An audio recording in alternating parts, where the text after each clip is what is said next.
દોસ્તો મારી ગુજ્જુની મોજ ચેનલમાં આપનું સ્વાગત છે। આજના વિડીયોમાં આપણે વાત કરવા જઈ રહી છીએ કે ઠાકોર ફેમિલીનો આ લાડકો દીકરો મિતાંશ આજે પડી ગયો।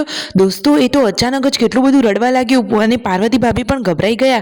સવારે તો જુઓ તે સરસ મજાનો રમતો હતો અને અચાનક એ કઈ રીતે પડી ગયો, શું તેને વધારે વાગ્યું? પાર્વતી ભાભી તો રોવા લાગ્યા। અરે દોસ્તો ઘરમાં બધા ગભરાઈ ગયા। કેવું વાતાવરણ હતું તે બધું જાણવા મળશે તમને મારા આ વિડીયોમાં। મારી ચેનલ ઉપર નવા હોય તો ચેનલને ફટાફટ લાઈક શેર એન્ડ સબસ્ક્રાઇબ કરી દો। Full video in life of Thakor channel. દોસ્તો આવી ટૂંકી ટચુકડી લાઈવ લેટેસ્ટ એન્ડ ટ્રેન્ડિંગ માહિતી મેળવવા માટે ચેનલને સબસ્ક્રાઇબ કરવાનું તો ભૂલતા જ નહીં। અને જુઓ હવે તમને વધારે રાહ ન જોડાવતા આપણે વિડીયોની શરૂઆત કરી દઈએ છીએ। તો જુઓ સવારે બધા સરસ મજાનો નાસ્તો કરવા બેસી ગયા છે। નાસ્તામાં છે સરસ મજાની લાલ ચટાકેદાર ચટણી અને રોટલી। અને તેમના પપ્પા તો સુરત ગયા છે તો આ શું ખાઈ રહ્યા છે તે તો વિડીયો કોલ કરીને બતાવી રહ્યા છે। તમને કંઈ ખબર પડી કે તેઓ આ બાફેલી શાકભાજી અને બધું મિક્સ ખાઈ રહ્યા છે તેનું નામ શું છે? તમને કોઈને ખબર હોય તો કોમેન્ટ કરજો। એ તો સુરતની ફેમસ આઈટમ છે, ખબર હોય તો જલ્દીથી કોમેન્ટ કરજો। અને દોસ્તો આજે તો જુઓ કઈ ઘટના બની ગઈ। દોસ્તો જુઓ તો ખરા કે કાજલબેનનો આ ભત્રીજો એટલે કે રણજીતભાઈનો દીકરો આ પડી ગયો। અરે અચાનક એને શું થઈ ગયું? મિતાંશ આજે કઈ રીતે પડી ગયો?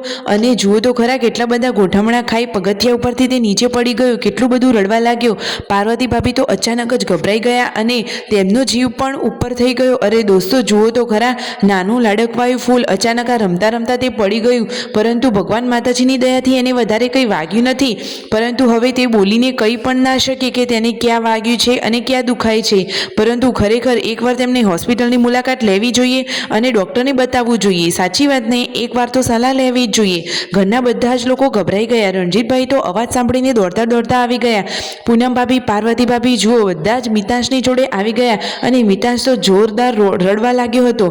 બધા જ તેને ચૂપ કરાવવાની કોશિશ કરી રહ્યા હતા, પરંતુ એ તો જુઓ કેવો રડી રહ્યો છે। અરે જુઓ બધા જ ગભરાઈ ગયા, પરંતુ તે તો રોવાનું બંધ જ નહોતો કરતો। પછી ઘણા ટાઈમ પછી તેને રડવાનું બંધ કર્યું અને હાલ તો તેને સારું છે, પરંતુ હવે આગળ તેને કોઈ તકલીફ ન થાય તો જ સારું। તેમના મમ્મી કહે છે કે બાળકોનું ધ્યાન રાખો, ઘરમાં એક કામ ઓછું કરો, પરંતુ મિતાંશનું તમે ધ્યાન રાખો। આજે રસોઈમાં બનાવ્યું છે સરસ મજાનું સોયાબીનનું શાક, જે ઘરમાં બધાનું જ ફેવરેટ છે।